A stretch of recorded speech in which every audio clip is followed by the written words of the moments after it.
moving on to page 6. Bill Usher asks, if you could go back in time and make Cerebus differently, what would you change, if anything?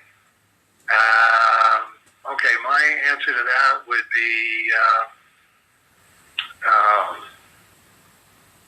and I don't believe in this because it's like, as you say, I don't believe in hypotheticals, and I certainly don't believe in Monday morning quarterbacking your own life. But if I could go back and say something to Dave Sim at the time about Cerebus, specifically the Cerebus character, it would be don't lose the fetus-looking legs that he had originally, where they sort of curve in and they're about the same length on Cerebus, proportionate to his torso, that a fetus's legs are and a newborn's legs are relative to their torso.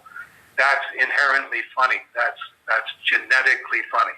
You will get on women's good side just because it looks like a newborn's legs, but he's running around with a sword, chopping people up. The whole world was waiting for a homicidal newborn, and I got fished in, first of all, by BWS, doing the tree trunk style Cerebus legs, and then Kevin Eastman jumped on that bandwagon, and then it was like, well, okay, I guess this is what Cerebus legs should look like. And it's like trading too much for too little. I traded a genetic level sight gag for something there's really nothing terribly funny about tree trunks. So having two of them on your character, you're killing your own gag. And that's only something that you know with 35 years of retrospect. And Bill Usher asks a bonus question. What are your favorite books or books you think more people should read? Yes, you're right, Matt, the Torah, the Gospels, and the Quran. But extending the question, I would say something that would be interesting to read tangential to the Torah and the Gospels and the Quran, in terms of this has its own levels of mystery to it, where it's not scripture. So there's more mystery to it than there is confidence that it's as accurate as scripture, as 100% founded in truth as scripture. I would definitely recommend Plutarch's Lives, also known as Plutarch's Parallel Lives, which Plutarch wrote in pretty much in the immediate aftermath of Jesus' resurrection. Plutarch lived until about 125 AD. I'm not sure if I'm remembering the dates correctly. I think he was born around 46 AD. So he was born maybe 10 years after the two crucifixions. And he writes this history of all of these celebrated personalities in Greece and Rome. And if you read it, they're very short, episodic sort of things. One or two pages per figure. There's a lot of times that you're going to go, wait a minute, did this guy actually exist? I mean, you're writing about him as if he actually existed, but in my frame of reference, this is a Greek myth. Plutarch was a Greek, but he had Latin name that I forget, a triple-barreled Latin name. So it's interesting to read because there is a lot of gray areas with, as an example, he writes about Romulus and Remus as actual historical figures, the founders of Rome. But he writes about it in terms of, them being suckled by the she-goat or the she-wolf.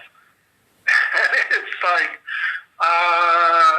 okay, how much of this am I supposed to believe? Am I supposed to believe that Romulus and Remus were actually suckled by a she-wolf, or is that part of the Roman legend thing? And because it has survived pretty much intact from first century of the Common Era, it's like, well, this is what he wrote. It's not a matter of, we got a lot of stuff pasted on here to try and help us fill in the cracks where Plutarch's original text doesn't exist. Plutarch's text exists in this form, and they know definitely when Rome was founded. I forget the exact year, 758 BC, 750 something BC. It's around there, which is interesting because Rome was founded at the same time that Jerusalem was being sacked by the Babylonians, which is what Isaiah, Jeremiah, and Ezekiel, and the lesser prophets are all about. So it's very interesting. Read it and go, okay. As far as people are concerned, as far as people in the first century of the Common Era were concerned, all of the intellectual classes in Greece and Rome, all of the Jews, this is a history. And we know when the Babylonian conquest took place. We know when Rome was founded. But come on, are you telling me these two babies were suckled by a she-wolf and then raised up by them, and then they founded the Eternal City? Well, and that's one of those, this is the history as we know it. Okay, it sounds a little fishy to me, but all right. Yeah, it's so if you're talking about favorite books or books you think more people should read, definitely, to understand reality, I think you need to read the Torah, the Gospels, and the Quran. But to understand reality as it has been understood for the last 2,000 years,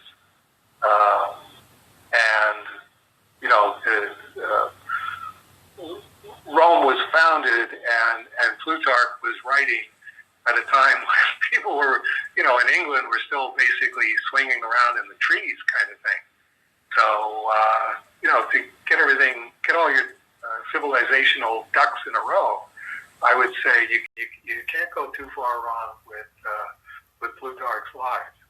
And I'm going to have to take a break right now because this time of year, the final prayer time is 6:12 Eastern time. So I will phone you back and we will get to Bill Usher's third question. Okay, that works.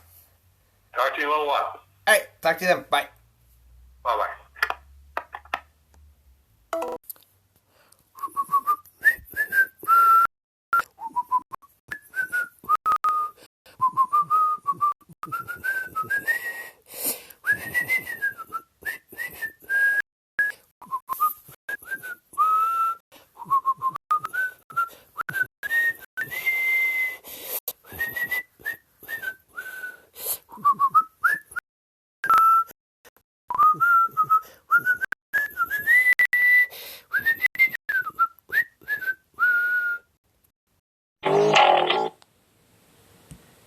Hello again, Dave. Hello, is Ron Essler there, please? This is Ron. D. Ron Essler. Okay, I'm going to go back to the Plutarch's Lives briefly, since I can't imagine that too many people are going to run out and buy the book on my recommendation. Just Google search the contents page for yourself, and just go down the list, because each chapter is the name of the person whose life that Plutarch is talking about. And just ask yourself as you go down the list, self, do I think that this is an actual person, or do I think that this is a Greek or a Roman myth? And as we all know, a myth is as good as a mile. Third question from Bill Usher is, will you attempt to make an ambitious comic like Cerebus again? Actually, I am doing an ambitious comic like Cerebus again. Strange Death of Alex Raymond is definitely very, very ambitious. Just ambitious in very different ways. I mean, the amount of research material going into it. I mean, just piles and piles of research material. There was virtually no research on Cerebus that would compare with that, apart from F. Scott Fitzgerald, Ernest Hemingway, Oscar Wilde. It is a luxury that you don't appreciate, being able to make all this stuff up off the top of your head, and then just have to keep track of it, compared to, okay, I know I've got that somewhere in these piles and piles and piles of faxes and photocopies, but where is it? Case in point today, the National Cartoonist Society visit to Harry Truman's White House. I've got that article around here somewhere, and I've got a photo that I didn't get framed of the ceremony in the Rose Garden, but I could probably spend the next 3 days looking for it. Also, the fact that if you include the groundwork done in Glamourpuss, which is obviously where Strange Death of Alex Raymond started, that goes back to 2008. So I have now put in 50% of the time that I put in on Cerebus, more than 50% of the time that I put in on Cerebus, on a book that is, to this point, just slightly longer than High Society. So in terms of the research and in terms of having to keep this manageable, having to limit the parameters of the book so that it's not completely suffocating for the reader. It's, dense packed information. People can only read so much dense packed information before their eyes start to glaze over. And I'm hoping that that's the book's going to be interesting enough for people to read that they're not going to notice that they're on page 554 when they come to the end of Pagan's Cheerful Summer, and when they're just about to dive into what I'm calling the many deaths of Margaret Mitchell, which is a fractal treatment of, there's no way that I can take all of these different versions of Margaret Mitchell's death and rationalize them into a single narrative.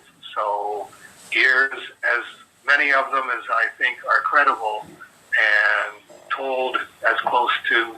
simultaneously as possible. Well, the problem is that after you learned how much 500 pages holds, and then you did all the other books, now now you have that razor sharp, okay, this is what I can do, focus, but at the same time, like you said, you have mountains and mountains of, anything could go, anything, you could randomly grab anything from any stack and go, well, there's at least 2 pages here. Yeah, or the other experience, like looking for stuff today, and I'm going, oh, I completely forgot this part. Yes, this definitely has to go in. And it's like, I'm holding it in my hand. Well, as soon as you put it down, it gets lost as a drop in the ocean again. So there will definitely be coming points up ahead where I'm going to have to take a good 3 or 4 days off from actually producing the book and just review the material. And it's been the process all along. It's what is the AAA material that's just going to make people's jaws drop and go, oh, you just made that up. And it's like, believe me, it would be very, very comforting for me to say I just made that up. I didn't just make that up. Here's the newspaper article that this is from. Here's the book that this is from. Here's the interview where they talked about this. And then just connect the dots, tic-tac-toe. I'm going to have to ask Eddie how many volumes the companion book's going to run of, okay, page 28, here's the 4 pages of articles that factored into that page. Right. Eddie is just starting, I think, to appreciate how much of his life this is going to eat up. Doing that, I've avoided sending him more annotations on the stuff that I've been working on because he's up to his eyeballs as it is. I mean, I've got it all printed out here. He's got it in digital form, so he does have kind of an advantage that he can just follow the bunny down the rabbit hole on his laptop and go, okay, word green, type that in, subhead this, okay, there it is. That's what I was looking for. I try, because he's doing the annotations, the online annotations, as another of his full-time jobs, in addition to the one that he actually gets paid for. I try to just leave him to that because this whole thing is definitely going to has been and will continue to telescope on us, which is one of the reasons that I definitely had to come up with a successor, and I had to come up with somebody where, okay, it's all inside this house in this location. This all gets transferred to you, and you will pick up where I left off, and going through the same experience, going through all the pieces of paper and stuff that's on my laptop, and going, oh, I'd completely forgotten about this. This definitely needs to be mentioned.